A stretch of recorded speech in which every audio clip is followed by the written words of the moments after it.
Hey, good morning. I'm Richard Rose. Welcome to Exit 1055. It is your TV 1055 show about all things Long Island. In just a few moments, turning the tide in the battle against pesky beetles that have killed thousands of trees on Long Island, but why replanting is now on the rise. We begin, though, this morning with what AAA is calling the 100 deadliest days for teen drivers. With schools out and vacations underway, teen drivers are 15% more likely to die in crashes in the months between Memorial and Labor Day. Now, 1,600 teen drivers have died in just the last 5 years during these 100 deadly days. The inexperienced drivers are too easily distracted, as proven by this AAA video, where students agreed to have themselves filmed over several weeks, and ultimately some looked away and crashed. Joining us right now is Robert Sinclair with AAA Northeast. Welcome to the show. Thank you. First off, I'm fascinated by this video. I'd love to see it again, take another look at it. Tell us how you put it together, what they agreed to, and how it all was operated. Well, more than 5,000 teens had cameras placed in their vehicles, and there were 1,691 crashes that we were able to record with these videos as a result. It was done over about a 4 or 5 month period, and that was back in 2014 that we did it. And you would think these drivers would be horrified after they saw the video themselves. Yeah, and them and the parents and along with us. You know, the cameras were in the vehicles for a week.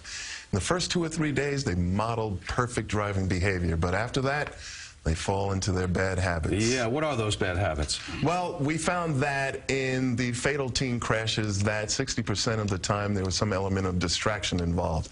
And, of course, it's the cell phone, but the #1 distraction for a teen driver is another teen passenger in the vehicle. Somebody to talk to. Exactly. And you know, there are restrictions, in fact, in New York State on the number of teen passengers that can be with newly licensed teen drivers. Hello, you're at the wheel. Our eyes off the road for nearly 7 seconds. That is horrifying. Yeah. Because you know, it's just a miracle that there wasn't somebody coming the other way. Absolutely. Well, most of these tests were done in the Midwest where there's lighter traffic, thank goodness. We also found that in 60% of the fatal crashes involving a teen, they were not wearing their seatbelt. Wow. And in 35% of the crashes, that excessive speed for what was safe for the conditions was involved. Yeah, and what do you attribute it to? Is it just inexperience? They don't have the same level of experience. Look at that. That's how you get rear-ended. Yeah, training and experience. Training and lack of experience. And, you know, it's interesting because the rate of crashes for 16 to 17-year-olds is double that of 17 and 18-year-olds. Wow. So just those 2 years make a tremendous amount of difference. And the rate of overall crashes is 4.5 times that for a 16 and 17-year-old compared to a 30 to 59-year-old, and the rate of fatal crashes is 3.2 times that. Wow. Greater than adult drivers. 320%. We are statted up there. There's no doubt about it. And you can see from this, you know, if you were the other driver now, I mean, this really made me more aware when I watched this. Like, I'm really paying attention to the other people now to see if they are paying attention. Yeah. Well, and we've talked about the wrong way crashes, those kind of things, people driving the wrong way, side of the road. You really have to be a very, very defensive driver to look out for these kind of things. And it's not hard to spot. You see that vehicle, you're looking down the road, and that vehicle's kind of darting back and forth. Yeah, that's an idea. I've seen people doing it on on-ramps, tight curves, like hairpin turns, and they're darting back and forth because they're looking down and they're interacting with the technology. And it's not just the technology, though. People do other things like drinking coffee, putting on makeup, right? Right, yeah. We did a study, a pioneering study back in the early 2000s, like 2001, 2002, and we found that distractions were really age-dependent, that for a younger person, then it was the radio or the CD player. My, how things have changed. For a middle-aged driver, it was something happening in the vehicle, you know, another passenger, and for an older driver, it was something happening outside the vehicle.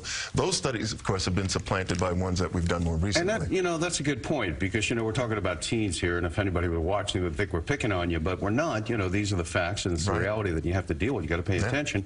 But it's not just teens, is it? You know, I mean, there's a terrible story this past week where there was a remembrance of a woman 3 years ago who died because she was hit by a utility truck driver who was texting back and forth with his employers. Yeah. There are a lot of people who work on the road, drive on the road, that have to communicate with their employers this way. You know, and I've gotten calls from people that operate fleets of vehicles, either truckers or cabbies or that sort of thing, and they recognize that there's a problem. A lot of these fleets have dash cams in their vehicles that they can download and see what kind of behavior the driver is involved in, and they contact us and say, you know, what can we do? Well, what can they do? Well, we have courses, of course, that where instructors can go out to businesses or individual or institutions and teach drivers the problems that exist out on the road and how to be aware of them. The driver improvement program courses that we have. But we have a lot of internet-based stuff. You can go on the websites and see lots of information about what to do and what not to do when you're on the road. You know, we saw Apple coming out saying they're going to put out an iPhone where it automatically shuts down once you take to the wheel. What do you think of that? It's a great idea, but look, ultimately it's going to be the person behind the wheel. The most important safety device in the vehicle is the person that sits behind the wheel, because there's all sorts of technology available these days, either handheld or things built into the vehicle that you can avail yourself of to go on the internet and do all these things. It's up to the person that's driving not to do it. So don't call me when I'm driving when we set up the next Try not to. Yeah, because that's the killer of it all. Yeah. But, you know, meanwhile, we have all these people taking to the roads. It's the summer season. Right.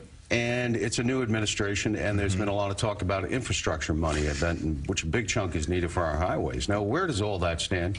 Well, it's supposedly $1 trillion in overall infrastructure, and we found out this week that it's going to be actually $200 billion in actual money to go to projects, $100 billion to local states to identify projects, another $25 billion for rural projects, $15 billion for incentivizing transformative projects. Because somehow they say it'll max out to $1 trillion by other people, private people putting money into it. Public-private partnerships, will that work? It might. I mean, there's a public-private partnership that's building the Goethals Bridge, part of which is actually opening this weekend.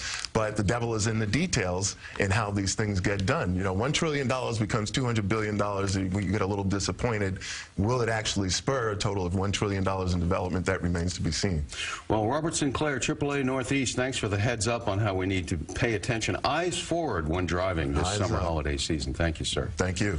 And when we return, I Love New York signs not feeling the love from Washington, why federal officials say the tourism campaign is a safety hazard.